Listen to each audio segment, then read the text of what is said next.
الحمد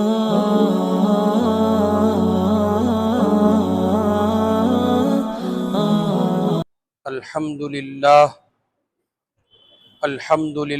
رب العالمین وبہ نستعین والصلاة والسلام علی رسولہ الکریم اما بعد اعوذ باللہ من الشیطان الرجیم بسم اللہ الرحمن الرحیم والذین یصلون ما امر اللہ بہ ان یوصل ویخشون ربہم وَيَخَافُونَ سُوءَ الْحِسَابِ وقال تعالی لَقَدْ كَانَ لَكُمْ فِي رَسُولِ اللَّهِ أُسْوَةٌ حَسَنَةٌ لِمَنْ كَانَ يَرْجُو اللَّهَ وَالْيَوْمَ الْآخِرَ وَذَكَرَ اللَّهَ كَثِيرًا صدق اللہ العظیم۔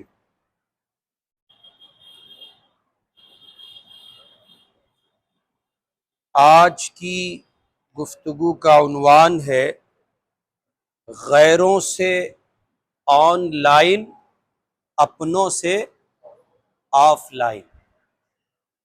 بالکل اینٹک عنوان ہے نا، غیروں سے آن لائن اور اپنوں سے آف لائن۔ اس عنوان کو پڑھنے کے بعد، سننے کے بعد، دیکھنے کے بعد ذہن کسی خاص سمت میں چلتا ہے اور خود بخود غیر محسوس طریقے پر کچھ چیزوں کو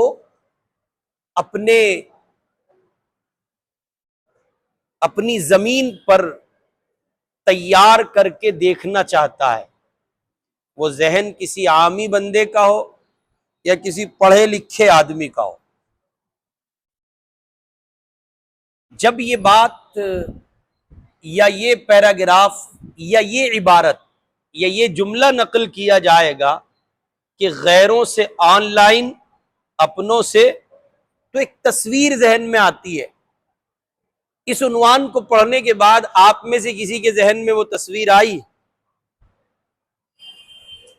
بتائیے کیا تصویر آئی؟ کوئی آدمی بتائے، کوئی بتائے کیا تصویر آئی؟ چلیے قریب قریب پہنچے۔ ہمارے موجودہ معاشرے میں جو گھریلو زندگی میں تازہ دم صورتحال ہے وہ یہ ہے کہ ایک گھر کے 5-10 لوگ یا 4-5 لوگ اپنے کام کاج اور دن بھر کی مصروفیت سے فارغ ہو کر شام کو یعنی رات میں اکٹھا بیٹھتے ہیں۔ سب لوگ بڑے ہال میں بیٹھے، اے سی چل رہا ہے، والد کے پاس بیٹھے ہیں، والد سے ملاقات مقصود ہے، والدہ کے پاس بیٹھے ہیں، والدہ سے ملاقات مقصود ہے، اپنے بیوی بچوں کے پاس بیٹھے ہیں تو ان سے ملاقات مقصود ہے۔ غرض یہ کہ ایک مقصد کے ساتھ بیٹھے ہیں، خالی نہیں بیٹھے۔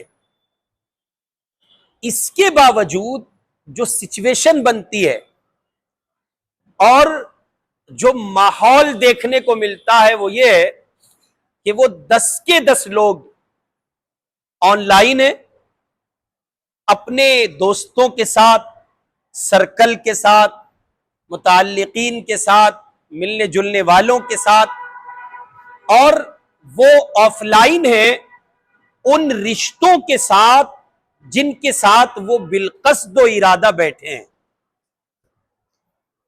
عنوان سمجھ آ گئی آپ؟ غیروں سے آن لائن ہے اور اپنوں سے آف لائن۔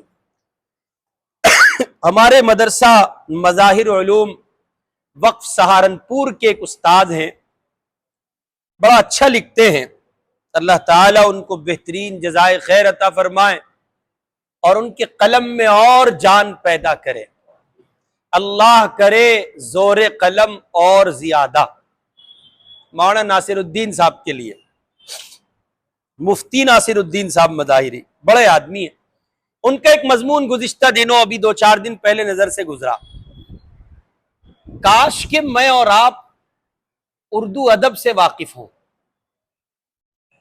یہ بڑا مسئلہ ہے کہ ہمارے یہاں اردو اس معنویت کے ساتھ نہیں پائی جاتی جو اردو کا حق ہے. ورنہ اردو ایک ایسی زبان ہے کہ جس کے دامن کو اللہ تعالی نے بہت وسیع کیا ہے. اردو زبان کا دامن انتہائی وسیع ہے اور عربی زبان کا دامن اس سے بھی زیادہ وسیع ہے. اردو زبان میں استعارات، تعبیرات استعمال کرنے کے لیے آپ کو پریشان نہیں ہونا پڑتا.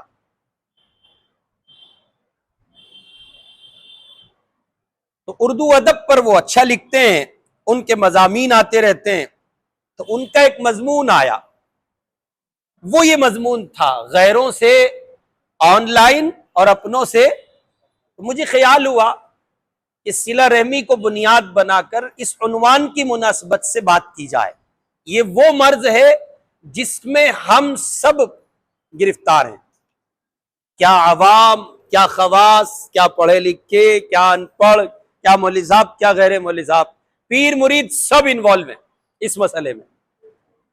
ایک گھر میں ایک چھت کے نیچے ہم سب لوگ مل بیٹھتے ہیں اکٹھا. نیتیں بھی یہی ہوتی ہیں کہ آپس میں گفت و شنید ہوگی، باہم ملاقات ہوگی، ایک دوسرے کے احوال جاننے کی کوشش کریں گے. لیکن اس موبائل کی بے احتیاطی یا کہیے حد سے سوا استعمال کے نتیجے نے ہمیں یہاں تک پہنچا دیا کہ ہم اپنوں کے درمیان رہ کر اپنوں سے آف لائن ہوتے ہیں. دو میاں بیوی ہیں، بیٹھے ہیں آپس میں بات کر رہے ہیں اور دونوں کے ہاتھ میں سیل فون ہے. وہ دونوں ایک دوسرے سے بات کرنے کو بیٹھے ہیں لیکن دونوں ایک دوسرے سے بے خبر ہیں. مفتی ناصر الدین صاحب لکھتے ہیں کبھی کبھی دل ماضی کی گلیوں میں بھٹکنے لگتا ہے اور یاد آتا ہے وہ زمانہ جب نہ موبائل تھا، نہ انٹرنیٹ تھا، نہ واٹس ایپ تھا، نہ فیس بک تھا، نہ انسٹا تھا اور نہ یہ سوشل میڈیا کا جال تھا. وہ زمانہ بہت یاد آتا ہے. آپ حضرات میں سے بعض بچے تو وہ ہیں جو بہت کم عمر ہیں تو انہوں نے تو دیکھا ہی کچھ نہیں. لیکن ہم اپنی زندگی کی 3 دہائیاں کراس کر چکے ہیں تو جو احوال مفتی ناصر الدین صاحب نے لکھے ہیں وہ تھوڑے بہت ہم نے دیکھے ہیں. ایک زمانہ تھا جب یہ سب کچھ نہیں تھا. تو اس زمانے کی صورتحال یہ تھی کہ آدمی باوجود آلات کے اور باوجود چیزوں کی قلت کے، باوجود عدم آلات کے، یعنی آلات بہت زیادہ نہیں تھے ہی نہیں. جو کچھ آپ دیکھ رہے ہیں یہ 2010 کے بعد کا ہے. اس سے تھوڑا سا پہلے آپ چلے جائیں گے تو شاید کچھ نہیں ہے. 1997 میں میرے بڑے ابو حج کر کے تشریف لائے تو وہ اپنے ساتھ ایک فون لائے، وائرلیس تھا، وہ اچھا بڑا ہوتا تھا، دیکھنے میں ایسا ہوتا تھا جیسے جمرات کا چھوٹا شیطان. تو وہ ان کے ہاتھ میں دیکھا تو تعجب ہوا. ہم لوگ حفظ کرتے تھے اور وہ ایسے بات کرتے ہوئے، یعنی ان کو دیکھ کے اچھا لگتا تھا. اور پھر اس کے بعد 2000 کے مان بعد تقریباً موبائل کی دنیا نے، انٹرنیٹ کی دنیا نے دستک دی اور وہ پھر بڑھتے بڑھتے بڑھتے 2010 میں پورے طور پر حضرت تشریف لے آئے. اور پھر اب تو صورتحال بالکل مختلف ہے. تو ہم یہ دیکھتے ہیں کہ موبائل کے آ جانے، سہولتوں کے ہو جانے اور آلات کے بڑھ جانے، ان سب کے ہو جانے سے ہونا یہ چاہیے تھا کہ رشتے مستحکم ہوتے، رشتوں میں جان پڑتی. لیکن ایسا نہیں ہے، رشتوں میں جان نہیں پڑ رہی ہے بلکہ رشتے پہلے کے مقابل مزید بے جان ہوئے جاتے ہیں. اور اس زمانے میں لوگ ایک دوسرے سے جڑے ہوئے تھے، وہ زمانہ جس کو ہم اور آپ بیکورڈ سمجھتے ہیں، جس میں ہم اور آپ سمجھتے ہیں پیسوں کی قلت تھی۔ ابھی میں پرسوں برہان پور میں تھا، تو برہان پور سے 20 کلومیٹر کے قریب ایک جگہ ہے آسی گڑھ، وہاں اکبر بادشاہ نے ایک قلعہ بنایا تھا اور اس قلعے میں مسجد تعمیر کی تھی، اور بالکل پہاڑ کی چوٹی پر وہ قلعہ ہے۔ اور برہان پور کی جو جامع مسجد ہے اس کی جو تعمیر ہے، فن تعمیر کے لحاظ سے 4 پتھروں کو یکجا کیا گیا اور بیچ میں ان کو لاک کر دیا گیا۔ اس زمانے کی وہ ٹیکنک تھی اور اس زمانے کا ہنر تھا، فن تھا۔ تو وہ ہمارے میزبان ہیں حافظ سلمان صاحب، وہ مجھ سے کہنے لگے، تھکن اگرچہ بہت تھی لیکن وہ کہنے لگے کہ لگے ہاتھوں ابھی برہان پور بھی 20 کلومیٹر ہے، تو کیوں نہ ہم لوگ ایسا کر لیں کہ اسے دیکھتے ہوئے چلیں، تفریح ہو جائے گی۔ اب ہم لوگوں کی طرح بالارادہ تو کشمیر نہیں جاتے ہیں جی، ہمارے تو بہت سارے ساتھی بالارادہ کشمیر ہو کے آ گئے اور کچھ گئے ہوئے ہیں۔ 2-4 کا میسج آیا، حضرت دعا فرمائیے گا کشمیر کے سفر پر ہوں۔ میں نے کہا بھائی بہت خوب۔ تو وہاں گئے تھے بیان کی مناسبت سے، تو انہوں نے کہا کہ قلعہ دیکھ لیجئے، اور کمال یہ ہے وہ اتنی بلندی پہ ہے، قلعہ جو بنایا گیا اتنی بلندی پر ہے کہ بادل اگر آ جائیں، موسم کروٹ بدلے، بارش کا موسم بنے اور بادل آ جائیں، تو آپ بادلوں کی آمد پر یہ محسوس کریں گے کہ آپ کسی ٹھنڈے علاقے میں ہیں۔ میں یہ بات اس لیے کہہ رہا ہوں چونکہ پریکٹیکل ہوا ہے، ایسا نہیں کہ کسی نے نقل کیا ہو تو میں نقل کر رہا ہوں۔ اور شدت کے گھنے بادل آئے تو ایسے بادل گزر رہے ہیں بالکل پاس سے، اتنی اونچائی پر ہے وہ قلعہ۔ پھر وہ مسجد دیکھنے کا اتفاق ہوا جو وہاں بنائی گئی ہے، اور مجھے تصویر کی بیماری نہیں ہے، یہ ویڈیو وغیرہ تو مجبوری کا حصہ ہے، ورنہ تصویر کی بیماری نہیں ہے، نہیں تو میں اپنے سوشل اکاؤنٹ پہ ڈالتا اور آپ کو دکھاتا کہ وہاں کی صورتحال کیا ہے۔ تو میں ان سے یہ عرض کر رہا تھا جب مسجد سے نیچے اتر رہا، یہ میں آپ کو یعنی یہ بتانا مقصود ہے، جب میں مسجد سے نیچے اتر رہا تھا تو میں ان سے یہ عرض کر رہا تھا جو ساتھی ساتھ میں تھے کہ دنیا یہ بات غلط کہتی ہے کہ ترقی آج ہی ہے۔ دنیا یہ بات غلط کہتی ہے کہ ترقی آج ہی ہے، آج کے مقابل ترقی نہیں تھی، یہ درست ہے، لیکن آج ہی ترقی ہے یہ نادرست ہے۔ ہر زمانے کے لحاظ سے جو ٹیکنیکلی پہلو ایجاد ہوئے ہیں وہ اپنے زمانوں کے اعتبار سے شباب پر رہتے ہیں۔ اب وہاں آپ اس عمارت کو دیکھ کر محسوس کریں گے، چیزیں دیکھنے سے تعلق رکھتی ہیں، کہ وہ 4 پتھروں کو یکجا کیا، گنبد بنایا اور پھر اس کو مقفل کر دیا، باقاعدہ پتھر سے تیار کیا گیا تالا ہے، اس کو یوں گھما دیا گیا، اب وہ عمارت محفوظ ہے۔ تو اس کا مطلب یہ ہے کہ ہر زمانے میں زمانے کی رفتار کے لحاظ سے ترقی رہتی ہے۔ ایسا نہیں ہے کہ ہم سے پہلے لوگ دنیا میں بے وقوفی تھے اور ہم ہی عقل مند آئے، تو پھر تو کسی نے کچھ دیکھا ہی نہیں، کسی کو کچھ ملا ہی نہیں۔ بلکہ درست بات یہ ہے کہ ہر زمانے میں اس زمانے کے لحاظ سے ترقیاں رہی ہیں۔ آج جس زمانے میں ہم ہیں اور جس دور سے ہم گزر رہے ہیں، جو ساعتیں، جو گھڑیاں ہمیں اور آپ کو میسر ہیں، ہم نے اپنے زمانے کی برق رفتاری کی وجہ سے پایا بہت کچھ ہے لیکن کھویا بھی بہت کچھ ہے۔ اور جب ہم کمپیئر کرتے ہیں تو اندازہ ہوتا ہے گراؤنڈ پر کہ ہم نے پایا کم ہے، کھویا بہت پہلے کہیں پڑھنے کا اتفاق ہوا تھا، اگرچہ سوشل میڈیا ہی پر پڑھا تھا لیکن پڑھا تھا، بہت اچھا لکھا تھا کسی لکھنے والے نے لکھا تھا کہ فیس بک کے 300 دوستوں سے بہتر ہے ریئل لائف کے 3 دوست۔ وہ مولانا امیر معاویہ قاسمی ہیں، اے ایم قاسمی کے نام سے ایک عالم ہے یوٹیوب پر، بڑے فالوور ہیں ان کے، 10 لاکھ کر کے تقریباً ہیں، وہ یہاں تشریف لائے ہمارے پاس. تو ہمارے بہت سارے ساتھی ہوتے ہی ہیں، روزانہ عصر سے عشاء مسجد میں رہنے کا معمول ہے، تو ان کے لیے کچھ ہلکی پھلکی ضیافت کا انتظام کیا گیا. تو کوئی ساتھی پلیٹ لا رہا ہے، کوئی جناب کباب لینے گیا ہے، کوئی چائے بنا رہا ہے. تو ہمارے دوست ہیں مفتی قاسم صاحب بجنوری، بہت قابل آدمی ہیں، منڈولی میں ادارہ چلاتے ہیں. میں ان سے کہنے لگا، ان کو مخاطب کر کے مفتی امیر معاویہ قاسمی کو یہ بات بتانا مقصود تھا. میں نے ان سے کہا بھائی آپ کے تو سوشل میڈیا پہ 10 لاکھ فالوور ہیں، ہمارے پاس تو جو کچھ ہے یہ گراؤنڈ پہ ہے، زمین پہ ہے. ہم نے تو چونکہ زمین پر محنت کی ہے اور زمینی حقیقت سے جڑ کر کام کیا ہے.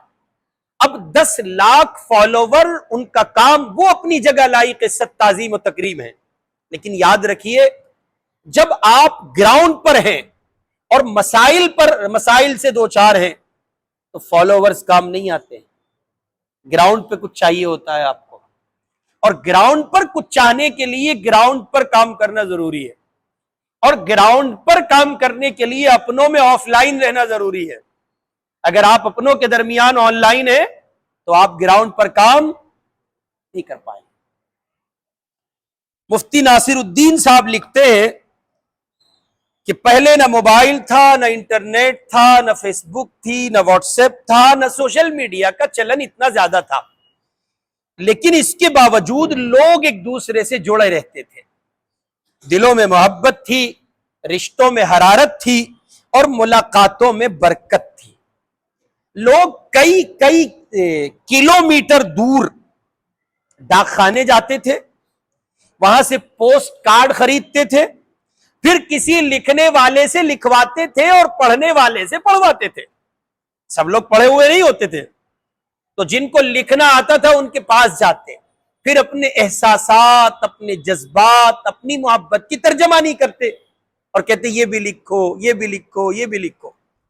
بسا اوقات خط آتا تو خط پڑھنے والے کو تلاش کیا جاتا. 2-4 بندے پورے گاؤں میں پڑھے لکھے ہوتے تھے، پوری بستی میں، تو اب اس پڑھنے والے کو بلایا جاتا. پھر سارے لوگ ہمتن گوش ہوتے، ہمتن متوجہ ہوتے اور گویا اس بندے کی بات کو سن رہے ہوتے جو بندہ وہاں سے، کہاں سے، وہاں سے دور بیٹھا ہوا خط لکھ رہا ہے، اور اس محبت کو محسوس کرتے، اس احساس کو زندہ کرتے جو خط میں تحریر کیا گیا ہے.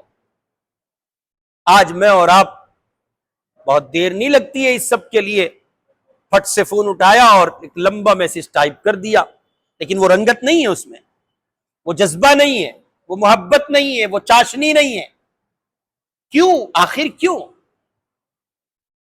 اس لیے نہیں ہے کہ اس سوشل میڈیا کے چلن نے مجھے اور آپ کو جہاں بہت کچھ دے دیا. اور ایک نعرہ آیا تھا، آپ کو شاید یاد ہوگا، جس زمانے میں ریلائنس کا سیل فون بہت کثرت سے بکتا تھا، 1000-1500 روپے کے 2 سیٹ بکتے تھے ایک ہی نمبر کے. تو اس زمانے میں میاں کا بیوی کو اور بیوی کا میاں کو فون دینا آسان ہوتا تھا. تو اس زمانے میں ریلائنس نے، غالباً ریلائنس ہی کے مالکان نے یہ نعرہ دیا تھا، کر لو دنیا مٹھی میں. یاد ہے آپ کو؟ لیکن آپ دیکھیں کہ اس نعرے کی حقیقت کیا ہے؟ کوئی حقیقت نہیں. آپ یہ کہتے ہیں کہ نعرہ آیا کر لو دنیا مٹھی میں، دنیا اپنے مٹھی میں کی ہے، لیکن اپنوں کی دنیا سے آپ غافل ہو گئے. واٹس ایپ کی دنیا کو اور سوشل میڈیا کے کسی بھی پلیٹ فارم کو آپ دیکھ لیجئے، صورتحال یہ ہے کہ لمبے لمبے مضامین پر مشتمل چیزیں ہیں اور بہت سارے احباب پر مشتمل واٹس ایپ گروپس بنائے گئے ہیں، کئی سو لوگ ہیں، لیکن کسی کو کسی کے حقیقی حال کا علم نہیں. سگا باپ سگے بیٹے سے، سگا بھائی سگی بہن سے، اپنا شوہر اپنی بیوی سے ایک گھر ایک چھت کے نیچے رہتے ہوئے کتنا دور ہے، اس کا اندازہ لگا پانا کئی بار بڑا مشکل ہو جاتا ہے، بڑا مشکل ہو جاتا ہے. نوجوان بچے یہ کہتے نظر آتے ہیں، ان کو سنا جاتا ہے کہ ہمارے والد ہمیں نہیں سمجھتے ہیں. اور والدین کا مسئلہ تو عام ہے، والدین کی صورتحال تو عمومی ہے بالکل، ہر گھر اور ہر چھت کے نیچے اگر یہ بات کہہ دی جائے تو غلط نہیں ہے کہ تقریباً ماں باپ سسکیاں لیتے نظر آتے ہیں، اور اس کی بہت بڑی وجہ کہیے کہ سوشل میڈیا ہے۔ خط کے زمانے کے بعد آپ کو یاد ہوگا ڈاٹ فون کا نظام تھا، وہ بھی غنیمت تھا، لینڈ لائن جو تھا وہ بھی غنیمت تھا، اس میں بھی ایک محلے میں خال خال فون ہوتے تھے۔ مجھے یاد ہے 2001 میں غالباً، ہاں 1 میں یا 2000 میں مدرسہ امداد الاسلام ہرسولی میں پڑھتا تھا، وہاں ایک بیماری مجھے لاحق ہوئی اور مدرسے والوں نے چلتا کر دیا کہ بھئی گھر چلے جاؤ، بند لگ گیا تھا۔ تو اتفاقی امر کہیے کہ ہم راستے میں تھے اور ہمارے کسی عزیز کے انتقال کی خبر وہ محلے کے کسی ایک فون پہ جو سب کا فون آتا تھا اس پہ پہنچی، اور فون سننے والی اتنی قابل خاتون تھی کہ ادھر تو ہماری بیماری کی اطلاع گھر میں تھی، ہم ہرسولی سے میرٹھ کے لیے چل دیے تھے، ادھر ہمارے کسی عزیز کی موت کی اطلاع وہاں پہنچی اس فون پر، تو اس خاتون نے جا کے کہا کہ تمہارا کوئی مر گیا، تمہارا کوئی اور ظاہر ہے کہ سیل فون تھے نہیں، ہم راستے میں تھے، وہ مسافت تکمیل کو پہنچتی تو حقیقت کا علم ہوتا۔ یہاں یہ نقطہ ذہن نشین فرما لیں، ہر آدمی سے نہ بات پوچھی جاتی ہے اور ہر آدمی سے راستہ نہیں پوچھا جاتا۔ یہاں لگے ہاتھ عرض کر دیتا ہوں، میں ایک اللہ والے کے ساتھ سفر میں تھا، حضرت حاجی شکیل صاحب مدذلہ کے ساتھ تھا بمبئی میں، ان کے ساتھ کہیں جا رہا تھا، یاد نہیں ہے کہاں جا رہا تھا، تو راستہ پوچھنے کی بات آئی، حضرت نے فرمایا 3 لوگوں سے پوچھو، 1 سے نہیں 3 سے، اور پھر فرمایا راستہ بتانے کا سلیقہ ہر بندے کو نہیں ہوتا۔ بعض آدمی تو کہ یہاں سے رائٹ ہو جائیے، پھر ایک رائٹ ٹرن لیجیے گا، لیفٹ لیجیے گا اور بس آپ کھڑے۔ ارے بے وقوف آدمی، اگر یہ رائٹ لیفٹ کا مسئلہ اتنا آسان ہوتا تو تجھ سے راستہ پوچھتے؟ حضرت نے فرمایا کہ ہمیشہ 3 لوگوں سے راستہ پوچھو، اور ہم چونکہ اکثر سفر میں رہتے ہیں تو حضرت گوگل مدذلہ کی مہربانی پر صبر کر کے نظر کر کے اکثر پریشانی ہوتی ہے، گوگل سے چل رہے اور بستی میں کہیں اس نے ڈال دیا۔ اللہ کی پناہ، آج کا ماحول آپ دیکھ رہے ہیں، ہندو مسلم منافرت شباب پر ہے۔ یہ غالباً کہاں جا رہے تھے، یہ علاقہ ہے ناگلوئی وغیرہ سے آگے کا، شہزاد بھائی آزاد مارکیٹ والے، ان کی وساطت سے ایک تاریخ ہوئی تھی، اس میں جا رہا تھا پچھلے سال جلسے میں، تو گوگل پہ بھروسہ کیا ہم نے، اور مہتاب ہمارے ویسے تو بہت ہوشیار ہے، کبھی کبھی وہ باولا پن کر دیتے ہیں، گوگل پہ اعتماد کیا، لوکیشن سے چلتے رہے، وہ اس نے کہیں اندر ڈال دیا اور اندر گاڑی ڈالی ٹوٹل غیر مسلم، لمبی لمبی بندیاں، لمبے لمبے گمچھے، اور سب ہمیں دیکھ رہے ہیں، ہم ہی دکھ رہے تھے وہاں، ان کی بستی میں الگ ہم ہی تھے، وہ تو بیچارے سب اپنے جیسے تھے۔ اللہ کی پناہ، میں نے مہتاب سے کہا بھائی کس نے کہا تھا گوگل پہ اعتماد کرنے کو؟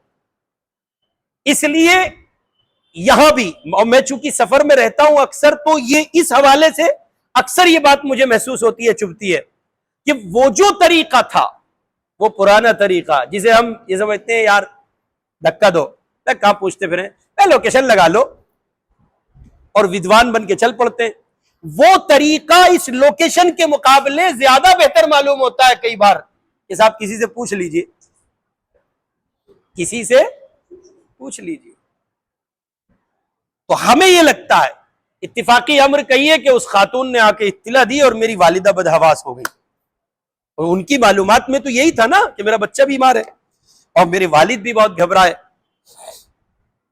تو وہ خطوط کے بعد ٹیلی فون کا دور تھا، اور ٹیلی فون کا دور تھا کہ صاحب کئی کلومیٹر، یا تو گاؤں میں کسی کے پاس بڑے آدمی کے فون، اس کا نمبر دے دیا گیا کہ بھئی وہاں اطلاع کر دینا، یا پھر پیسیو ہوتے تھے گاؤں سے باہر۔ آپ حضرات تو دلی والے ہیں تو آپ کو ان چیزوں کا علم اتنا زیادہ نہیں ہوگا، آج بھی اس طرح کی بستیاں ہندوستان کی سرزمین پر موجود ہیں جہاں وسعت کے پیمانے پر لوگوں کو لائٹ دیکھنے کو نہیں ملتی ہے۔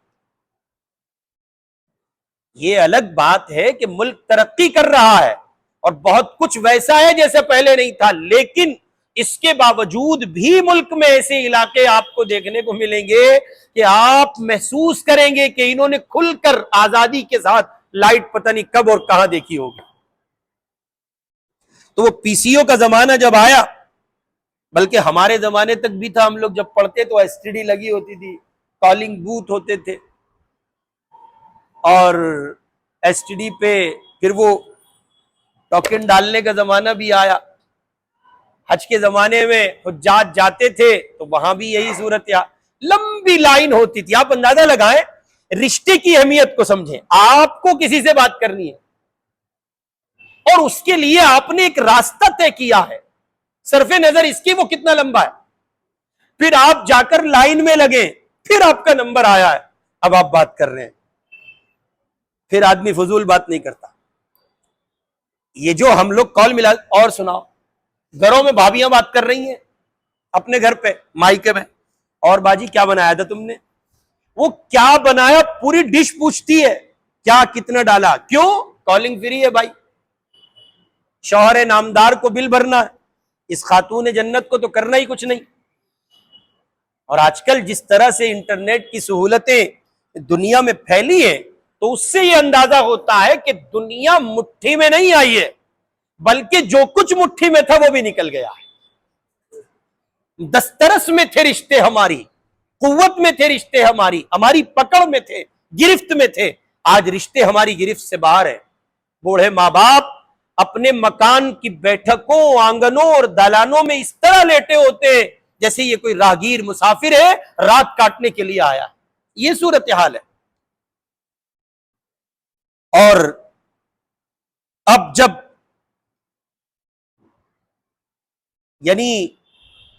دنیا پورے طور پر سمٹ گئی ہے، دور بیٹھے لوگ بھی قریب آ گئے ہیں، اب صورتحال یہ ہے کہ ہم دنیا کے رابطے میں ہوتے ہیں لیکن اپنوں کے رابطے میں نہیں ہوتے. اتنے سارے ساتھی بیٹھے ہیں، جواب کسی کو کسی نے نہیں دینا ہے. خود چند منٹوں کے لیے سوچ کے دیکھو، لاسٹ ٹائم کسی اپنے رشتہ دار کو بغیر کسی مطلب کے خیریت پوچھنے کے لیے آپ نے کال کب کی تھی؟ میسج کی بات نہیں ہو رہی ہے. گھنٹوں انسٹاگرام پہ ریلز دیکھی جا سکتی ہیں، فیس بک کی لمبی تفصیل میرے آپ کے سامنے ہو سکتی ہے، یوٹیوب پر مشائخ کے بیان سنتے ہم نہیں تھکتے ہیں، جنگ جمل و صفین کو پڑھتے ہوئے، سنتے ہوئے، بولتے ہوئے، کہتے نہیں تھکتے ہیں. گھنٹوں، منٹوں کی بات نہیں کر رہا ہوں، لیکن خود اپنا محاسبہ کیجئے، اپنا جائزہ لیجئے اور اپنے آپ کو جواب دیجئے، کیا ایسا کوئی پل ابھی قریب کے زمانے میں آپ کے ساتھ گزرا جب آپ نے بغیر کسی مطلب کے اپنے رشتہ دار کو صرف خیریت کے لیے کال کی ہو؟ اور دنیا اتنی ہوشیاری کی طرف چل پڑی ہے، آج کل لوگ واٹس ایپ پہ کارڈ روانہ کر دیتے ہیں، اور پھر بعض لوگ ہٹی ہوتے ہیں، وہ واٹس ایپ کے کارڈ کو قبول نہیں کرتے. وہ کہتے ہیں بتاؤ جی، اس زمانے میں بھی ان کے پاس چل کے جاؤ.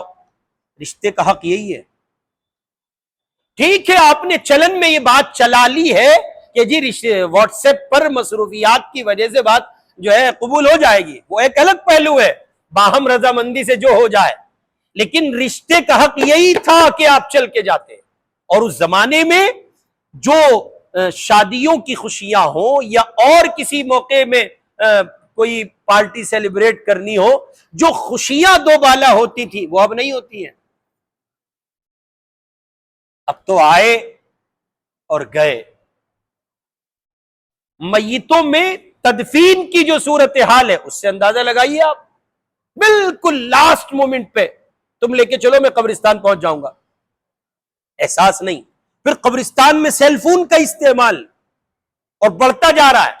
اور اس کے بعد کی جو رنگت ہوتی ہے واپس آنے کے بعد، بریانی کی بوٹیاں مانگنے کا جو رواج چل پڑا ہے، قسم خدا کی ایسا محسوس ہوتا ہے جیسے بے غیرتوں کی دنیا میں ہم بسے ہوں. ایک زمانہ تھا کہ لوگ کھانا پسند نہیں کرتے تھے، کھانا نہیں کھاتے تھے.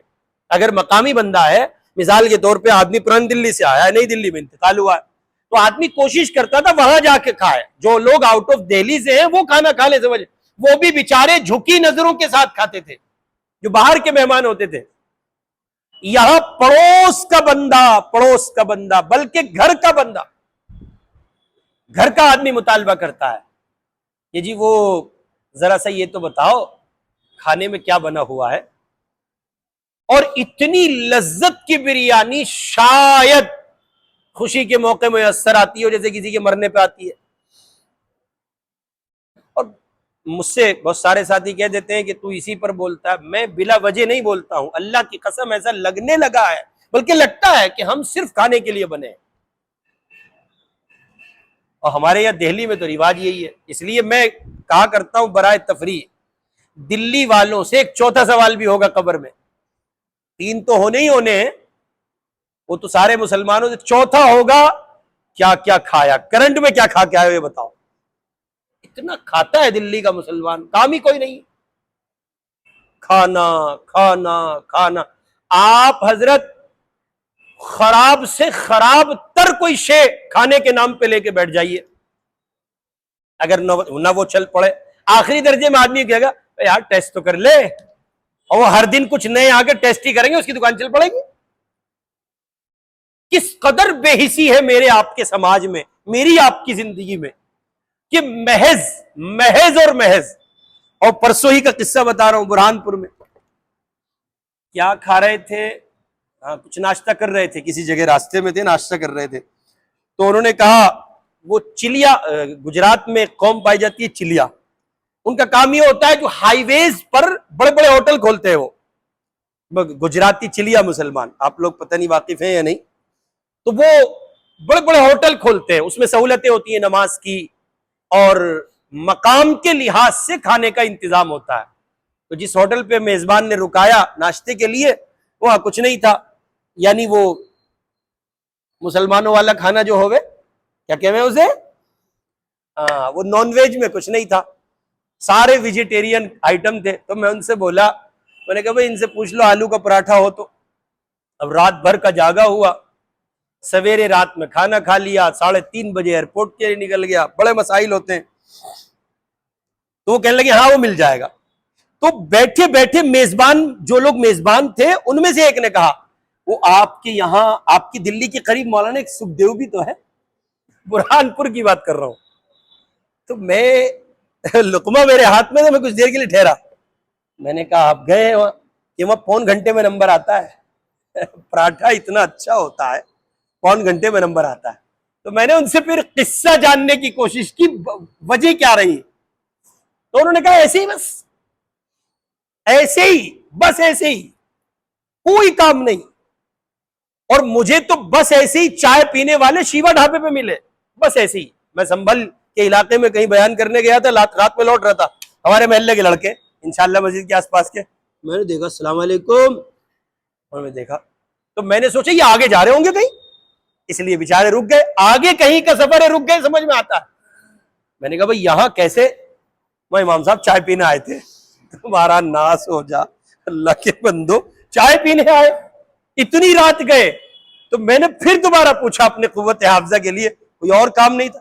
نہ کوئی کام نہیں تھا، بس سارے دوست بیٹھے تھے، چلو شیوا ڈھابے چل رہے. ایک کھانا خراب کی گاڑی تھی، اور باقی تو سارے کھانا خراب تھے ہی. ایک دوست چاہیے برباد ہونے کے لیے، جس کے بعد گاڑی ہو، تھوڑا سا پیسہ ہو. باقی تو برباد کی ایک ٹیم ہے پوری محلے میں، وہ اپنے آپ جڑ جاتی ہے اس سے، اسے دیمک کی طرح کھاتے ہیں، اور وہ خوش ہوتا ہے. بھائی کی بہت بات ہے، ریپوٹیشن ہے. آج تجھ پہ کنگلا بینک کا چھاپا پڑ جائے، اللہ تجھے دیوالیہ نکال دے، تو کل پتہ چل جائے گا یہ دوست کتنے. کوئی نہیں پوچھتا.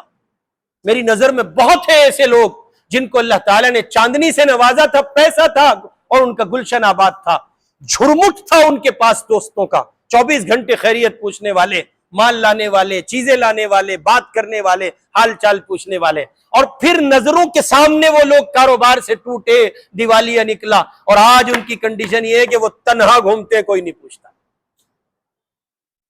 حضرت حاجی صاحب، حاجی شکیل صاحب مدد اللہ سے کہا تھا مولانا عبد الحلیم صاحب جونپوری رحمۃ اللہ علیہ نے، انہوں نے کسی کے متعلق کہا کہ ایک دوست، ایک صاحب یہ کہتے ہیں کہ مجھ سے دوستی کر لو، غالباً شہاب الدین صاحب تھے، شالیمار ہوٹل کے مالک بامبے میں، کہ دوستی کر لو. تو انہوں نے اپنے شیخ سے پوچھا کہ وہ دوستی کی آفر کر رہے ہیں. تو حضرت نے فرمایا ساری دنیا کی دولت دے کے بھی اگر سچا دوست ملے شکیل تو لے لینا. سچے دوست نہیں ملتے، یہ تو اس کے مریض ہیں ٹکے کے فرائی کے، یہ سب بند کر دو اپنے آپ آ جائیں گے۔ اور بغداد میں ایک اللہ والے کی خانقاہ بہت چلنے لگی۔ خادم نے کہا حضرت راشن ختم ہونے کی کگار پہ ہے اور سالکین بڑھتے جا رہے ہیں۔ حضرت نے فرمایا گوشت سے دال پر لے آؤ، اپنے آپ چھٹ جائیں گے۔ اب وہ خانقاہ میں جب مجلس ہوئی تو گوشت کی جگہ کھانے میں کیا تھا؟ دال تھا۔ تو ایک مہینے تو ذرا ہلکا سا رہا، اسی مہینے مرتبہ کچھ کم ہوئے، لیکن پھر دال آئی، بیٹھاؤ دھکا دو، اس لیے کہ ایک بہت بڑی تعداد تو حضرت کے یہاں روٹی کو پہنچ رہی تھی۔ تو جیسے حالات بگڑتے ہیں دوستوں کی حقیقت کھلنے لگتی ہے۔ غرض یہ کہ ایک زمانہ تھا جب خطوط تھے، پھر ٹیلی فون ڈاٹ فون کی شکل میں آیا، پیسیوں پر جا کر ہم حالات جانتے تھے، باخبر رہتے تھے۔ آج زمانہ بالکل برعکس ہے، اور بالکل برعکس کی صورتحال یہ ہے کہ ہر جیب میں ایک سیل فون پڑا ہے، اس میں ان لمٹ ڈاٹا پڑا ہے، پلس پوائنٹ یہ کہ ویڈیو اور آڈیو کال کرنے کی فرصت یعنی سہولت موجود ہے، دیکھا جا سکتا ہے، دکھایا جا سکتا ہے۔ لیکن پھر میں سوال چھوڑے جا رہا ہوں آپ کی خدمت میں، خود اپنا محاسبہ کریں، اپنا جائزہ لیں، کسی کو نہیں بتانا، کسی کو جواب نہیں دینا۔ اللہ کی قسم خود سے پوچھئے، آپ نے لاسٹ ٹائم بغیر کسی غرض و مطلب کے اپنے کسی عزیز ترین قریبی رشتہ دار کو صرف خیریت پوچھنے کے لیے کال کب کیا تھا؟ اور عزیز قریب رشتہ دار تو چھوڑ دیجئے، آپ میں سے ایسے کتنے لوگ ہیں جو بغیر کسی غرض و مطلب کے اپنے والدین کے پاس لاسٹ ٹائم جا کے کب بیٹھے تھے؟ نہیں ہے، ہمارے پاس فرصت نہیں ہے، اور ہم سمجھ رہے ہیں کہ ہم دنیا میں بہت زیادہ اپڈیٹ ہو گئے ہیں، بہت ترقی ہماری ہو گئی ہے۔ سوچئے آخری مرتبہ آپ نے اپنے کسی ماموں، چچا، پھوپھی، خالہ یا دور کے رشتہ دار، آپ کی وہ بہنیں جو آؤٹ آف دہلی جن کی شادیاں ہوئی ہیں، یا وہ بہنیں جو آپ سے دور ہیں، یا وہ بھائی جو آپ سے دور ہیں، لاسٹ ٹائم آپ نے کس کو کب بغیر کسی مطلب کے کال کر کے خیریت پوچھی تھی؟ نہیں ہے، ہماری زندگی میں اس نوع کی فرصت نہیں ہے۔ اس کے مقابلے آخری مرتبہ لگے ہاتھوں ذکر کیے دیتا ہوں، آخری مرتبہ لاسٹ ٹائم اپنے کسی استاد کو، اس بیمار شخصیت کو جسے آپ نے شیخ بنایا ہوا ہے، لاسٹ ٹائم کب آپ نے اس سے بات کی تھی؟ کب آپ نے اس سے ملاقات کی تھی؟ کب آپ نے اس کو پوچھا تھا؟ اور کوئی مطلب نہیں تھا، کاروبار بھی نہیں ٹوٹا آپ کا، کوئی بات بھی نہیں بتانی تھی، خواب بھی نہیں بتانا تھا اچھا برا، لاسٹ ٹائم بغیر کسی مطلب کے کب آپ نے خیریت پوچھی؟ آپ کا کوئی استاد بھی ہو سکتا ہے، آپ کا کوئی شیخ بھی ہو سکتا ہے، نہیں ہے، ہمارے پاس فرصت نہیں ہے۔ بڑی تعداد تو مجلس میں نہیں آتی ہے، ان کا شکوہ یہی ہے کہ جی حضرت وہ میں اس لیے نہیں آیا، اصل میں معمولات پورے نہیں ہو رہے تھے، میں سوچا جاؤں گا تو حضرت پوچھیں گے۔ اب جب اسی کام کے لیے بیٹھ ہوئے ہو، اصلاح مقصود ہے، تو پھر تو پوچھنا بنتا ہے نا۔ ایک آدمی کے ہاتھ میں آپ نے ہاتھ دیا، اسے اپنی ذمہ داری سونپی کہ آپ ہماری رہنمائی کریں دینی معاملات و مسائل میں، تو اس کا یہ حق بھی نہیں بنتا وہ آپ کو پوچھے؟ بولے بنتا ہے نا۔ اب اس کو بنیاد بنا کر ہم مجلس کا بھی حصہ نہیں ہوتے کہ جائیں گے تو یہ پوچھے گا کہ آخری دفعہ معمولات کب پورے کیے تھے؟ تو اسی کام کے لیے تو شیخ بنایا تھا نا آپ نے، اور یہی کام آپ نہیں کر رہے۔ اور میں اس پر کہا کرتا ہوں، میاں نعمت سمجھو، ہم اپنی ذات کو بنیاد بنا کر یہ بات نہیں کہہ رہے، عمومی بات کہہ رہے ہیں۔ نصیبوں کے مالک ہیں آپ اگر آپ کے سر پر رہنمائی کرنے والا کوئی بڑا موجود ہے۔ ترستے ہیں لوگ، میں نے اپنے بعض بزرگوں کو بلکتے ہوئے دیکھا ہے، اپنے مشائخ کا تذکرہ کرتے ہوئے رو پڑتے ہیں، چیختے ہیں، بلبلاتے ہیں کہ اب سر پر کوئی بڑا نہیں رہا جس سے اپنی بات کہی جا سکے۔ اس لیے عرض کر رہا ہوں، رشتوں کو جگہ دیں اور اپنا جائزہ لیں، محاسبہ کریں۔ کم از کم شام کا جو کھانا ہے جس میں آپ اپنے گھر والوں کے ساتھ ہوتے ہیں، اتنی دیر جتنی دیر آپ کو کھانا کھانا ہے، ہر گھر کے فرد کے لیے اس بات کو لازم کیجئے کہ وہ کھانا سیل فون کو 10 فٹ کی دوری پر رکھ کے کھائے گا۔ کوئی بات نہیں ہو، کتنا ہی قیمتی فون ہو، کتنا ہی قیمتی میسج ہو، ہونا یہ چاہیے کہ گھر کی چوکھٹ پر، دہلیز پر باہر کے سارے مسائل دفن کر کے تب داخل ہو۔ آپ بچوں کا کیا قصور ہے کہ آپ چہرے پہ مسکان نہیں سجاتے، سڑا ہوا، بجھا ہوا، بھسا ہوا، سوجا ہوا منہ لے کے گھوم رہے ہو، صرف اس لیے کہ آپ کو کاروباری مسائل ہے، آپ کے مسائل ہے، بچوں کا کیا قصور ہے؟ اولاد کو آپ کے لبوں کی مسکراہٹ مطلوب ہے، اس بیچاری بیوی کا کیا قصور ہے جو صبح سے آپ کی منتظر ہے؟ آپ جا رہے اتنا موٹا سوجا ہوا منہ لے کے، جیسے RML سے چھٹی ہوئی ہو بھی، اور دروازہ کھولا، داخل ہوئے، السلام علیکم، بھائی سلام کرنے آئے ہو دھمکی دینے آئے ہو؟ اب وہ بیچاری بیوی، ابھی کچھ نہیں کہنا، پچھڑو، بہت تھک رہا ہوں، ٹینشن بہت ہے۔ اس کا کیا قصور ہے؟ تھکے آپ ہی، اس کا قصور کیا ہے؟ حضرت پیر صاحب رحمت اللہ علیہ کو میں نے خود سنا ہے حضرت کی مجلس میں، حضرت فرماتے تھے اس عورت کا قصور کوئی نہیں ہے، آپ کی ذمہ داری ہے اپنی تھکن و تعب کو اپنے پیروں تلے دفن کر کے مسکراہٹ سجا کے گھر میں داخل ہو۔ کاروبار کس کا نہیں ٹوٹتا؟ حالات کس پہ نہیں آتے؟ مسائل کس کے ساتھ نہیں ہے؟ ایک بندہ لا کے دکھائیے آپ، یہ جتنے ACO میں لیٹنے والے مالدار ہیں نا، ان کی پنگی آپ سے زیادہ بجی ہوئی ہے۔ آپ کو لگتا ہے آپ کے ساتھ مسائل ہے؟ آپ سے 30 گنا زیادہ بینڈ بجی ہے ان مالداروں کی۔ آپ تو بہت امن میں ہیں، جتنا بڑا آدمی ہے اتنا زیادہ پریشان ہے۔ آپ اپنے پنکھے میں، پسینے میں شرابور سو رہے، میٹھی نیند، وہ بھائی صاحب AC میں نہیں سو پا رہے۔ لوگوں کے حالات ہیں۔ ہم تو ہر اس آدمی سے ملتے ہیں مسجد کے امام ہونے کی حیثیت سے کہ جو مالدار ہے، جو غریب ہے، ہر طرح کا بندہ ملتا ہے۔ وہ کہتے ہیں حضرت سب کچھ ہے، نیند نہیں ہے، سب کچھ ہے، سکون نہیں۔ آج ہی مجھے کہہ رہا تھا غالباً، میں دیکھ لوں وہ ہے تو نہیں، کبھی پتہ چلے، کہہ رہا میرا ہی بیان کر دیا ٹھیک ہے، نہیں ہے وہ۔ ابھی کہہ رہا تھا مجھ سے ایک ساتھی، یہ کہہ رہا تھا تقریباً کہہ رہا ہوں 6 مہینے ہو گئے سویا نہیں ہوں۔ کتنے مہینے ہو گئے؟ ہمارے گھر میں جھگڑا رہے گا اس بات پہ کہ جی پتہ ہی نہیں رہتا، لیٹے اور گئے، لیٹے اور گئے۔ وہاں بندہ کہہ رہا 6 مہینے ہو گئے سویا نہیں ہوں میں، اور کسی چیز کی کمی نہیں ہے۔ آپ جانتے ہیں یہ بدحواسی کیوں پیدا ہوتی ہے؟ اس کو بھی سن لیجئے۔ اس بدحواسی کی بنیادی وجہ ہے اللہ کے دیے ہوئے پر راضی نہ رہنا۔ یہ جو اور کی بیماری ہے نا، اور میں ملک کا دیوالیہ نکل گیا حضرت، اور سارے راجیوں میں سرکار چاہیے ہے ملک کا، جو اس اور کی تکمیل نہیں ہوئی آج تک، ہوگی بھی نہیں، کسی کی بھی نہیں ہوئی۔ قبر کی مٹی پیٹ بھرتی ہے آدمی کا، قبر کی مٹی کے سوا کوئی پیٹ نہیں بھرتا۔ اس لیے جہاں کھڑے ہو، جس حال میں ہو، جتنا پائے ہوئے ہو، اس پر قانع رہو، اس پر راضی رہو، اللہ کا شکر ادا کرو۔ پیارے اللہ، آپ کا احسان ہے، کرم ہے آپ کا، آپ نے اتنا تو دیا۔ بہت لوگ ہیں جنہیں اتنا بھی میسر نہیں، جن کے پاس اتنا بھی نہیں ہے جتنا آپ کے پاس ہے۔ اس لیے اپنے رشتوں کے سلسلے میں تھوڑے سے حساس ہوں اور رشتوں کو وقت دینے کی کوشش کریں۔ افسوس کی بات ہے کہ ہم نے آج صلہ رحمی کا مطلب بدل دیا ہے۔ کسی عزیز کی وفات پر تعزیتی پیغام بھیج دیا، کسی شادی پر ایک ایموجی بھیج دی۔ وہ آج کل وہ چلتے ہیں نا گول گول انڈے، وہ انڈے روتے بہت ہیں۔ میں نے ایک بابو کا موبائل پکڑا، اس کا، بابو کا، تو بابو کے موبائل پہ میں دیکھ رہا تھا، اس کی اجازت سے دیکھ رہا تھا، تو میں اس کی اجازت سے دیکھ رہا تھا، ایک چیٹ دیکھی تو بہت سارے انڈے رو رہے۔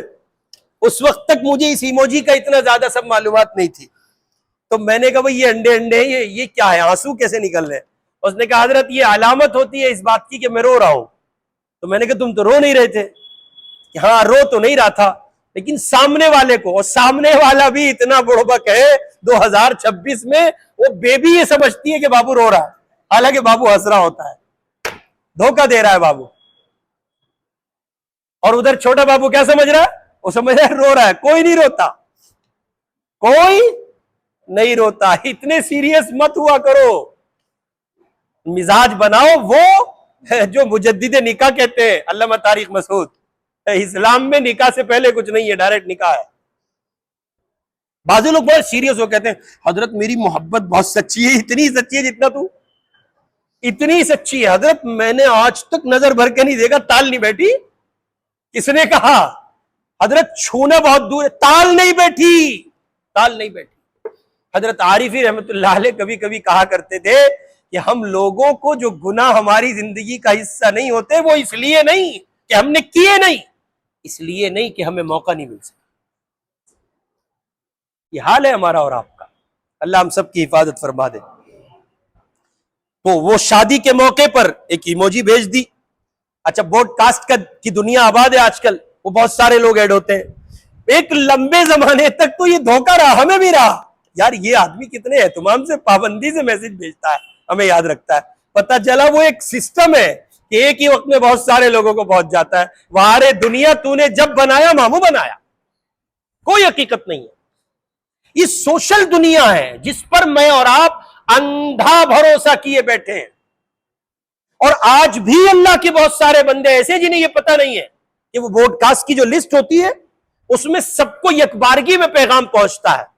آج بھی بہت سے لوگ ہیں، ہوں گے یقیناً، جن بیچاروں کو پتہ نہیں، وہ اسی خوش فہمی میں رہتے ہیں کہ حضرت میں وہ پوسٹر بھیجتا ہوں بہت سارے لوگوں کو، تو مجھے بھی اس کا اتفاق رہا کہ مجھ سے کہا حضرت آپ ہمیں یاد رکھتے ہیں، حالانکہ وہ بالارادہ نہیں بھیجا جاتا، وہ تو ایک وقت میں یعنی بالارادہ ایک ایک بندے کو فارورڈ نہیں کرتا آدمی، وہ ایک سہولت ہے، وہ اپنی جگہ ہے، لیکن سوال یہ ہے کہ ہم اسی تک رہ گئے ہیں، اس سے آگے ہم نہیں بڑھے۔ اور پھر عیدین کے موقع پر مبارکباد دے دی، بقرعید آئی تو بکرے والی دے دی، اور میٹھی آئی تو میٹھے والی دے دی، اور اس پر ہم سمجھتے ہیں کہ ہم نے رشتوں کا حق ادا کر دیا، حالانکہ بہت دور ہے، بہت دور ہے۔ آج کا منظر یہ ہے کہ گھر میں 4 آدمی بیٹھے ہیں مگر ہر ایک کی نظر اپنے موبائل فون پر ہے، دادا پوتے سے بات نہیں کرتا ہے، بھائی بھائی سے بے خبر ہے، باپ بیٹے کے دل کی کیفیت نہیں جانتا، بیٹا والدین کی تنہائی محسوس نہیں کرتا، ہر شخص غیروں سے آن لائن ہے اور اپنوں سے آف لائن ہے۔ ذرا سوچئے اگر ہمارے موبائل بند ہو جائیں اور اللہ تعالی ہم سے پوچھ لے کہ میں نے تمہیں رابطے کے اتنے ذرائع دیے تھے، تم نے ان سے کتنے ٹوٹے ہوئے رشتے جوڑے، کتنے ناراض دل منائے، کتنے بیماروں کی خبر لی، کتنے بزرگوں کے پاس بیٹھے، کتنی بار والدین کی آواز سننے کے لیے فون کیا، شاید اس وقت ہمیں احساس ہو کہ مسئلہ موبائل کا نہیں ہے، مسئلہ ہمارے دلوں کا ہے۔ موبائل نے فاصلے ختم کر دیے تھے، وہ جو ایک نعرہ تھا کر لو دنیا مٹھی میں، موبائل نے فاصلے ختم کیے تھے، قریب لایا تھا موبائل دور بیٹھے لوگوں کو، لیکن ہم نے دلوں کے فاصلے بڑھا لیے۔ اور سچ تو یہ ہے کہ آج ہمیں نئے موبائل کی نہیں، نئے جذبے صلہ رحمی کی ضرورت ہے، نئے جذبہ صلہ رحمی کی ضرورت ہے، ہمیں تیز انٹرنیٹ نہیں، مضبوط رشتوں کی ضرورت ہے، ہمیں کسی نئی ایپ کی نہیں بلکہ اپنے لوگوں کے لیے مزید وقت کی ضرورت ہے، اس لیے کہ قیامت کے دن اللہ تعالیٰ یہ نہیں پوچھے گا موبائل کا ماڈل کون سا تھا، یہ ضرور پوچھا جائے گا رشتہ داروں کے ساتھ تمہارا تعلق کیسا رہا، موبائل کون سا تھا، انٹرنیٹ کی رفتار کیا تھی، تم 4G پہ چل رہے تھے یا 5G پہ چل رہے تھے، تم کہاں تھے، کس سپیڈ کے ساتھ بھاگے جا رہے تھے، کتنے ایپس تم نے ڈاؤن لوڈ کیے تھے، کتنے لوگوں کو سوشل نیٹ ورک کے ذریعے سے تم سنتے، یہ سب نہیں پوچھا جائے گا۔ ہاں یہ ضرور پوچھا جائے گا، اللہ پاک ضرور پوچھیں گے کہ تمہارے رشتہ داروں سے تعلق، خونی رشتوں سے تعلق کس درجے کا تھا۔ قرآن مجید میں اللہ تعالیٰ فرما رہے ہیں وَالَّذِينَ يَصِلُونَ مَا أَمَرَ اللَّهُ بِهِ أَن يُوصَلَ وَيَخْشَوْنَ رَبَّهُمْ وَيَخَافُونَ سُوءَ الْحِسَابِ، اور یہ ایسے ہے کہ اللہ تعالیٰ نے جن علاقوں کے قائم رکھنے، جن رشتوں کے قائم رکھنے کا حکم کیا ہے ان کو قائم رکھتے ہیں اور اپنے رب سے ڈرتے ہیں اور سخت عذاب کا اندیشہ رکھتے ہیں، یہ مومنین کی صفت ہے جو رشتوں کی حفاظت کرتے ہیں۔ اس آیت مبارکہ میں اللہ تعالیٰ نے صلہ رحمی کی تعلیم دی ہے، چنانچہ علامہ ابن کثیر اس آیت مبارکہ کی تفسیر میں کہتے ہیں قریبی رشتے نبھائے رکھنا ان کے ساتھ اچھا برتاؤ کرنا، اور اسی پر بس نہیں بلکہ قرآن مجید میں اللہ تعالی نے اس مرجع کائنات کی بھی تعیین فرما دی ہے، ہمیں کہاں، کس سے، کب، کتنا، کیسا تعلق رکھنا ہے، یہ پیمانہ ہمیں چاہیے تھا۔ اس پیمانے کے لیے پروردگار نے ہمیں ایک سبق دیا ہے، لَقَدْ كَانَ لَكُمْ فِي رَسُولِ اللَّهِ أُسْوَةٌ حَسَنَةٌ لِمَنْ كَانَ يَرْجُو اللَّهَ وَالْيَوْمَ الْآخِرَ وَذَكَرَ اللَّهَ كَثِيرًا۔ تم لوگوں کے لیے، یعنی ایسے شخص کے لیے جو اللہ سے اور روز آخرت سے ڈرتا ہو اور کثرت سے ذکر الہی کرتا ہو، رسول اللہ کا ایک عمدہ نمونہ موجود تھا۔ رسول پاک کی ذات گرامی اس سلسلے میں ہمارے لیے آئیڈیل ہے، قانون ہے، مشعل راہ ہے۔ ہم دیکھیں رسول اللہ اپنے رشتوں میں کیسے تھے۔ ایک دو ایگزامپل دے کے بات ختم کرتا ہوں۔ اندازہ لگائیں، حضور پاک جب سفر میں جاتے ہیں تو اپنی ہر بیوی سے ملاقات کرتے ہیں، جاتے ہیں اسپیشلی۔ ایسا بھی ہو سکتا تھا کہ حضور پاک سب کو خبر بھجوا دیتے، ایک پرچی سارے گھروں میں گھوم جاتی، میں اللہ کا نبی محمد سفر میں گیا، ممکن تھا نا، ہو سکتا تھا نا۔ یوں کہیے کہ ایک میسج براڈ کاسٹ میں ساری بیویوں کو فارورڈ ہو جاتا، ممکن تھا نا، بھائی پرچی لکھی جائے سب گھروں میں پہنچا دی جائے، تب بھی یہی منظر نامہ ہوگا، اور حضور ایک براڈ کاسٹ میں آج کی زمانے کی رفتار کے لحاظ سے ایک میسج سب کو پہنچ جائے۔ ایسا نہیں کرتے تھے اللہ کے پاک پیغمبر، ایسا نہیں کرتے تھے، ہر گھر میں چل کر جاتے تھے، فاصلہ گھروں کا قریب تھا یا دور صرف نظر اس کے، اور جا کر اپنے احوال کی اطلاع دیتے، فلاں سفر میں ہے، اتنے دن کا ہے، اس وقت واپسی ہے، اور پھر اللہ کے پاک پیغمبر حضرت محمد الرسول اللہ صلی اللہ علیہ وسلم سفر میں تشریف لے جاتے ہیں۔ اور اس پر مستزاد یہ کہ حضرت فاطمہ رضی اللہ تعالی عنہا کے پاس سب سے بعد میں جاتے تھے۔ آپ جانتے ہیں کیوں؟ بیٹیاں باپ کے بہت قریب ہوتی ہیں، اور بیٹیوں کو باپ سے جو لگاؤ ہوتا ہے وہ عامتاً بیٹوں کو نہیں ہوتا ہے۔ بیٹی کی ذات باپ کو لے کر بہت حساس ہوتی ہے، بہت سوچتی ہے، بہت سوچتی ہے۔ ایسی کنڈیشن کئی بار بیٹیوں کے ساتھ بن جاتی ہے کہ وہ باپ کے بغیر نہیں رہ پاتی ہیں۔ اللہ کے پاک پیغمبر اس جذبہ محبت کا بھی لحاظ فرماتے تھے، باقاعدہ چل کے سیدہ فاطمہ کے پاس سب سے اخیر میں جاتے تھے، سب سے اخیر میں، یعنی اس کے بعد میں تخیل پیش کرتا ہوں کہ اگر حضور پہلے جائیں اور بعد میں پہلے جائیں اور بعد میں بیویوں سے ملے تو اس میں کیفیت بے چینی کی واقع ہونے کی امید ہے۔ کیا ابھی یہی ہے بابا، ابھی یہی ہے، اپنا کوئی قریب ہو اور بے انتہا قریب ہو، بیٹی کے لیے باپ سے زیادہ قریب کون ہو سکتا ہے، تو دل کی بے چینی بڑھتی ہے۔ حضور اس نفسیات میں سے اس پہلو کا بھی خیال فرماتے تھے کہ آپ سب سے اخیر میں جاتے تھے اور بتاتے تھے کہ میں اب بس سفر میں جا رہا ہوں، اور جب واپس تشریف لاتے تو سیدہ فاطمہ سے سب سے پہلے ملتے۔ بیٹی کی ذات باپ کے لیے انمول ہوتی ہے، اور باپ کی ذات بیٹی کے لیے انمول ہوتی ہے، اس لیے سب سے پہلے آ کر اطلاع دیتے۔ اگر سب سے بعد میں اطلاع دی جاتی تو بیٹی زیادہ بے چین ہوتی۔ اتنا قریبی رشتوں کے اس احساس کو جناب رسول اللہ خیال میں لاتے تھے۔ ہم دیکھیں نا اپنی کیفیت کو، اسی لیے شریعت کا ایک حکم ہے، جب سفر سے واپس لوٹو تو گھر والوں کو اطلاع دو۔ آپ کیا سمجھتے ہیں اس کا پس منظر کیا ہو سکتا ہے؟ کیوں کہا رسول اللہ نے؟ یہ وجہ کیا ہے؟ اصل میں ہماری جو کیفیت ہے شریک سفر کے تئیں، بیٹوں کے تئیں، بیٹیوں کے تئیں، اس رشتے میں، اس حکم میں اگرچہ شریک سفر کے لیے حکم بنیادی طور پر یہ دیا گیا ہے، لیکن چونکہ وہ بھی ایک رشتہ ہے اور اس رشتے کی ایک خاص حیثیت اہمیت ہے، اس لیے شریعت اس کا خیال رکھتی ہے کہ اس رشتے میں درار واقع نہ ہو، سو حکم دیا گیا شوہر کو جب سفر سے واپس لوٹو تو گھر والوں کو اطلاع دو۔ کیوں؟ تمہاری بیوی اگر سڑی بھسی ہو رہی ہوگی تو نہا دھو کے صاف ہو جائے گی، اس حال میں اگر وہ آپ اس کو دیکھے تو عجیب لگے گی، گھر کے کام کاج میں اس کی حالت اگر غیر ہوگی تو عجیب لگے گی، اور رشتوں میں ایک نوع کا کھٹاس پیدا ہوگا۔ سو رسول اللہ نے حکم دیا کہ تم جاؤ، واپسی جب کرو تو اپنے گھر والوں کو اطلاع دو تاکہ تمہارے جانے سے پہلے پہلے تمہاری بیوی زیبائش اختیار کرے اور جب تمہاری نظر اس پر پڑے تو وہ اچھی محسوس ہو۔ اور اسی کے ساتھ ساتھ رسول پاک صلی اللہ علیہ وسلم نے رشتوں میں بہت بہت زیادہ حساس ہو کر احساس کی دنیا کو زندہ رکھا، آباد رکھا۔ حضرت سودا رضی اللہ تعالی عنہ اور حضرت عائشہ رضی اللہ تعالی عنہ، ان دونوں کے درمیان ایک مسئلے میں بات ہوئی۔ مسئلہ یہ تھا غالباً مجھے صحیح یاد نہیں پڑتا، حضرت سودا حلوہ بنا کے لائیں اور باری تھی حضرت عائشہ کی، حضور وہاں تھے تو لا کر کے پیش کیا، اور پھر سیدہ عائشہ رضی اللہ تعالی عنہا سے حضرت سودا نے کہا عائشہ تم بھی کھا لو، اما عائشہ نے کھانے سے انکار کیا، سیدہ عائشہ نے کھانے سے انکار کیا، یا غالباً اس کا الٹا تھا۔ تو اب جب انہوں نے کھانے سے انکار کیا تو سیدہ سودا نے کہا دیکھو یا تو کھا لو ورنہ تمہارے منہ پر مل دوں گی،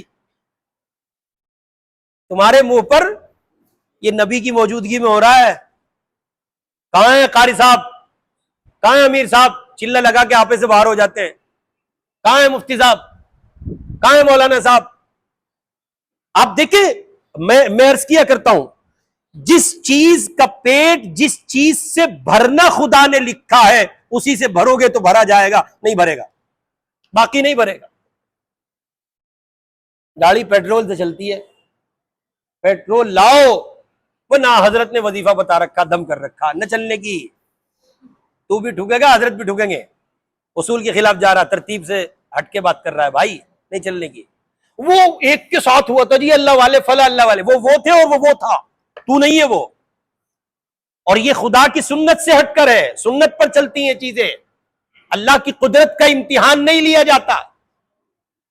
یوں وہ پیدا کرنے پہ آئے تو عیسیٰ ابن مریم نہیں ہوئے بغیر باپ کے، یوں وہ بلوانے پہ آئے تو حضرت یوسف علیہ السلام کی گواہی بچے نے نہیں دی۔ سب کچھ ہوتا ہے نا، وہ قدرت پر ہے، سنت پر یہ نہیں ہے۔ سنت پر تو ایسے ہی ہے، 2 سال 2.5 سال 3 سال پھر 3.5 سال 4 سال کبھی 5 سال میں جا کے صاف ستھرے الفاظ نکلتے ہیں، ورنہ بچہ ایسے ہی بولتا ہے تتلا کر کے۔ اور سنت یہی ہے کہ صاحب ایک مرد کی شادی ایک عورت سے ہوگی اور پھر ان دونوں کی ملاقات ہوگی، پھر استقرار عمل یعنی پریگننسی ہوگی، پھر وہ 9 مہینے تک حضرت پیٹ میں رہیں گے، پھر ولادت ہوگی، پھر بچہ، پھر اطلاع آئے گی، کوئی فون کرے گا حضرت آج ہی ہوئی ہے کسی کے یہاں بیٹی، مریدین میں سے کس کے یہاں ہوئی، حضرت نام بتا دیجئے بیٹی ہوئی ہے، حضرت نام یہ پروسیس ہے۔ اب کوئی اس پروسیس سے ہٹ کے بات کرے جی نہیں اللہ کی قدرت بہت بڑی ہے، اللہ کی قدرت۔ حضرت تھانوی نے بڑا عجیب لطیفہ لکھا ہے اس پر، کہنے لگے ایک بے وقوف تھا اور اس نے کہا جی اللہ کھلاوے گا تو کھاؤں گا، ہے نا، اللہ ہی کھلاوے، کون کھلاوے؟ اللہ ہی کھلاوے، اور اللہ کھلاوے گا تو کھاؤں گا۔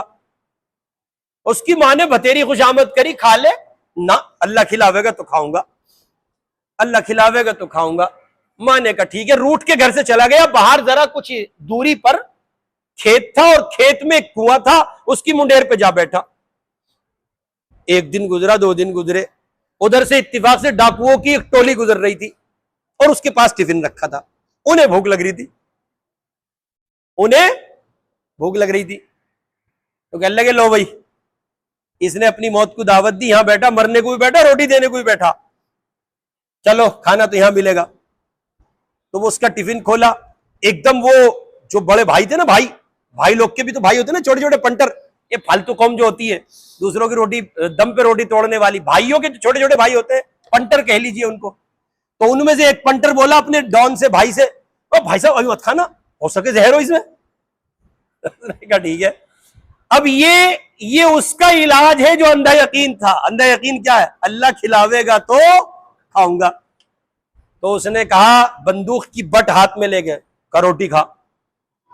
امی کہہ رہی تھی نہیں کھائی، 1.5 دن ہو گیا، امی کھلا رہی ہے بیچاری، نہیں کھا رہا ہے، کیا کہہ رہا ہے؟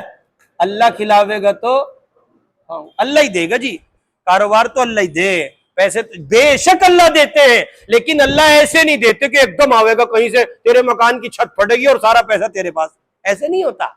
باہر نکلو، ٹھلوا گیری چھوڑو، کام کرو، مزدوری کرو بھائی، کر کے کھاؤ۔ بیکاری مذہب اسلام میں جائز نہیں ہے، انتہائی برا عمل ہے۔